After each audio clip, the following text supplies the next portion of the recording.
বন্ধুরা তোমরা সবাই ভালো আছো তো? আজকের রেসিপি হলো আমুদি মাছের ঝাল।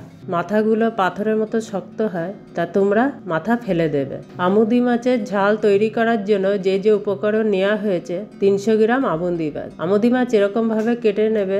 টমেটো কুচি বড় সাইজের একটা, হলুদ গুঁড়ো, নুন, ধনেপাতা কুচি 5 গ্রাম, কালো জিরে ও 2টো কাঁচা লঙ্কা চিড়ে নিয়েছি, সর্ষে 5 গ্রাম, 4টে কাঁচা লঙ্কা একসাথে পেস্ট করে নিয়েছি, সর্ষের তেল, পেস্ট করা সর্ষে দিয়ে দেব, নুন সামান্য দেব।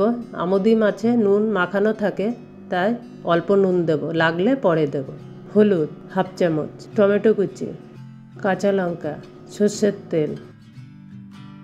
ভালো করে এবার মেখে নেব সব একসাথে। মাখা হয়ে গেছে, তোমরা এরকমভাবে মেখে নেবে ভালোভাবে। কড়াই গরম হয়ে গেছে, সর্ষের তেল দিয়ে দেবো কালো জিরে সামান্য, মেখে রাখা মাছটা দিয়ে দেবো। এবার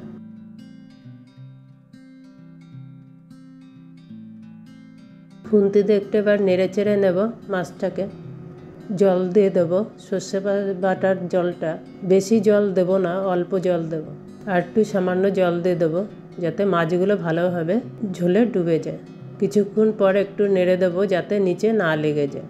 এরকম তোমরা বাড়িতে বানিয়ে খাবে, খুব ভালো লাগবে। কম সময়ে কম খরচে এই রান্নাটি তোমরা করে খাবে। এবার দিয়ে দেবো ধনেপাতা কুচি। 5 মিনিট ভালো করে ফুটিয়ে নিয়েছি।